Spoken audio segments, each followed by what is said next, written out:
একটা পুংটা লোক আছিল বুঝছেন, সব কিছুরে দইরা সে সহবাস করে দিত। ভালো হয়ে যাও মাসুদ। মানে দুনিয়ার এমন কোনো জিনিস নাই, পিঁপড়া থেকে শুরু করে হাতি পর্যন্ত সে সব কিছুরে দইরা লাগাইতো। এখন ওই পুংটা লোকটা হুট করে একদিন ভালো হয়ে গেছে। বলেন কি? ভালো হয়ে যাওয়ার পরে শয়তান তো মনে করেন টেনশনে পড়ে গেছে গা, কই কি ব্যাপার, এই লোকটা এত খারাপ আছিল, হুট করে ভালো হয়ে গেল, এর কারণ কি?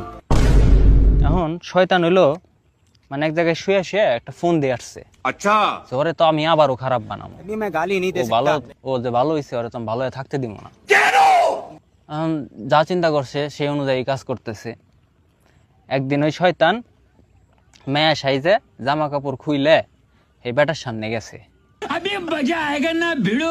যাওয়ার পরে বেটা মনে করেন নিজের আর কন্ট্রোল করে পারে নাই, কন্ট্রোল না করে পারে ওই মেয়ের রূপী শয়তান রে দিছে মনে করেন গক গক করে। দেওয়ার পরে শয়তান তো মনে করেন সেই খুশি হয়েছে, খুশি হয়ে বেটারে কইতাছে, কয় আস্তে আস্তে কইতাছে, কয় দেখছাস তুই ভালো হয়েছিলি, তোর আমি ভালো থাকতে দিলাম না। এখন বেটা কইতাছে, কয় আমার দুনিয়ার সবকিছুই মনে করা শেষ, খালি শয়তান করায় বাধা ছিল, এই জন্যই আমি ভালো শাসছিলাম তোরে করার লিগে, সাবধান হয়ে যাস। এখন ভাই মনে করেন মুখোশধারী মেলা এরকম ভালো মানুষ আছে বুঝছেন, সাবধানে থাকেন।